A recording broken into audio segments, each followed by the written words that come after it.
다니엘 청년부 공동체 빛으로서의 조아련 자매입니다. 저는 어릴 때부터 엄마와 오빠와 함께 교회를 다녔습니다. 어린 저에게 교회는 일요일에 다니는 학원 같았습니다. 왜 다녀야 하는지에 대한 답을 찾지 못한 채 성인이 되었고, 어려운 일이 생길 때마다 하나님을 원망하고 교회를 떠났습니다. 그렇게 하나님을 떠난 상태에서 직장으로 인해 대구에 오게 되었고, 우연히 가게 된 네일샵에서 일하는 청년의 전도로 우리 교회에 오게 되었습니다. 처음 양육 시즌에 저는 또 교회에서 이상한 걸 시킨다고 생각하고 권유해도 안 해야겠다 생각하며 양육 훈련 신청을 하지 않았습니다. 하지만 24년도 하반기 저는 예전에 부대 내에서 신고했던 사건의 엮어서로 다시 조사가 시작되는 상황에서 억울하다는 생각을 했었습니다. 당시 셀리더님의 권유로 담임 목사님과 면담을 하게 되었지만 악에 받쳐있는 저에게 악을 악으로 갚지 말자던 목사님의 말씀에 남의 일이라고 쉽게 말씀하시는 거 아닌가 생각했었습니다. 삶의 문제를 목사님과 상담하는 것 또한 이해가 가지 않았습니다.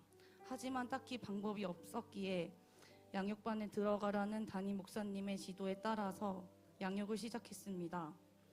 2년 동안의 양육 훈련을 마무리하며 변화된 제 모습은 지금까지 살면서 느끼지 못했던 감사와 참 행복으로 분에 넘치는 사랑을 받는 시간들이었습니다. 제 나름대로 상황을 이겨내기 위해 안 해본 노력이 없는데 바뀌지 않는 상황에 어떻게 해야 할지 몰랐습니다. 그때 양육 훈련을 시작했고 양육반 후에 이어진 컨퍼런스에서 기도 응답으로 정신과에 다닌 지 6개월 만에 우울증 완치 판정을 받았습니다. 하지만 당시에 병원에서는 본인의 치료 의지가 강해서 빠르게 치료가 됐다고 했기 때문에 앞으로 재발할지 않을 줄 알고 다시 하나님을 우선순위에서 미루기도 했었습니다. 곧 이어 다시 공황과 불안으로 일상생활이 어려워졌습니다. 그때 제자학교에서 양육훈련이 시작되었고 남은 약을 비상약으로 먹었습니다. 남들처럼 일상생활을 하게 해달라고 울면서 기도하며 잠든 적도 있었습니다. 그리고 기도 응답으로 완전히 약을 끊게 되었습니다. 2학기가 시작되기 전 직장을 대구에서 부산으로 발령받아 교회를 옮겨야 하나 생각했었습니다. 셀리더님이 하려나 아직 나는 너를 보낼 수 없다고 하시며 대구까지만 오면 역으로 태우러 오겠다고 섬기겠다고 하셨습니다.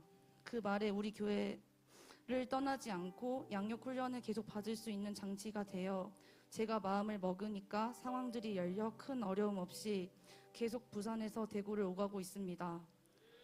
거리가 멀어지니 예배 시간이 더 소중해지고 평소에 멀리했던 큐티와 기도 그리고 성경을 읽으며 하나님과 가까워지는 은혜를 받았습니다. 교회를 어릴 때부터 다녔지만 저는 제가 아픈지도 모르고 살아왔습니다.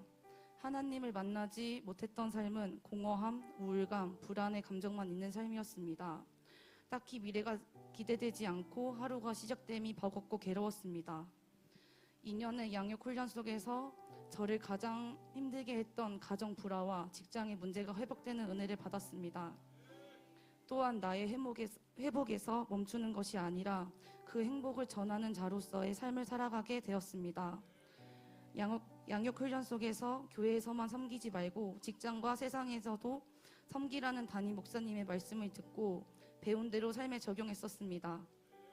제가 바뀌니 주위 사람들도 저를 대하는 태도가 바뀌고 제 생활이 바뀌는 섬김으로 오히려 제가 성장하는 은혜를 받았습니다.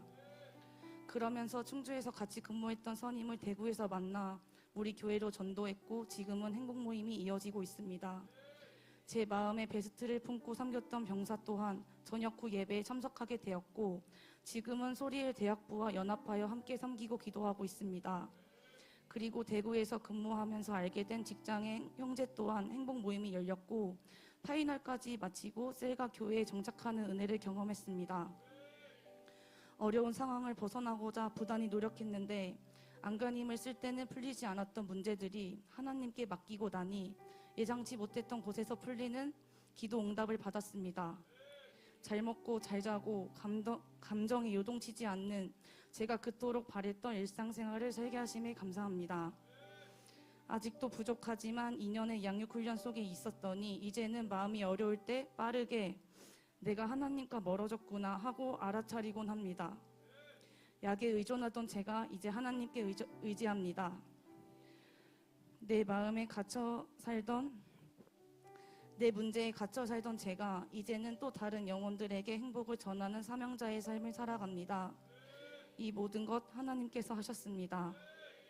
그러므로 너희가 그리스도 예수를 주로 받았으니 그 안에서 행하되 그 안에 뿌리를 박으며 세움을 받아 교훈을 받은 대로 믿음에 굳게 서서 감사함을 넘치게 하라. 골로새서 2장 6절에서 7절 말씀. 아멘. 사랑하는 담임 목사님, 대구에서 잠시 스쳐갈 수도 있었던 저를 포기하지 않으시고 양육훈련 시켜주셔서 감사합니다. 저는 우울증 치료를 위해 병원에 다니고 약을 먹었고 상담을 받았습니다. 그리고 마음이 어려울 때 교회도 다녔습니다. 하지만 어떤 곳에도 저를 고치지 못했습니다. 어려운 상황 속 저를 단단하게 성장시켜 주셔서 삶의 문제를 하나님께 맡기고 이겨내는 방법을 알려주셔서 감사합니다. 양육훈련 때 하나님 앞에서를 해오지 않아서 날 잡고 혼내셨지만 저는 이렇게까지 제가 변화되길 바라는 목사님의 마음이 느껴져서 감사하다고 생각했었습니다. 그리고 40분 동안 졸다가 깼을 때도 잔소리는 끝나지 않으셨지만 그날의 계기로 여기까지 성장할 수 있었습니다. 아빠가 편찮으셔도 아직 해결되지 않은 문제들이 있을지라도 조건부 행복이 아닌 참 행복으로 불만투성이었던 일상이 감사한 일이 가득한 일상이 되어 하루의 시작을 감사함으로 시작하게 보살펴 주셔서 감사합니다. 2년 동안 양육훈련 속에 주셨던 말씀을 단순 지속 반복으로 채워나가겠습니다. 마지막으로 사랑하는 나의 하나님, 우울증은 저에게 버거웠지만 저의 경험으로 다른 사람의 아픔을 보게 하심에 감사합니다. 저의 예민함을 유연함으로 더 세심하게 섬기고 신경 쓸 수 있게 하심에 감사합니다. 특별하지 않아도 어려움이 있을지라도 세상 속 어려움에 무너지지 않고 살아감에 감사합니다. 하나님을 믿고 교회를 다닌다고 어려움이 없는 건 아니지만 또 다른 어려움이 있을지라도 하나님께 문제를 맡기며 복음의 능력으로 지혜롭게 해결해 나가겠습니다. 저의 중심 되신 하나님이 계시기에 괜찮습니다. 그리고 저와 같은 영혼들을 찾아가서 참 행복을 전하겠습니다. 모든 영광 하나님께 올려드립니다.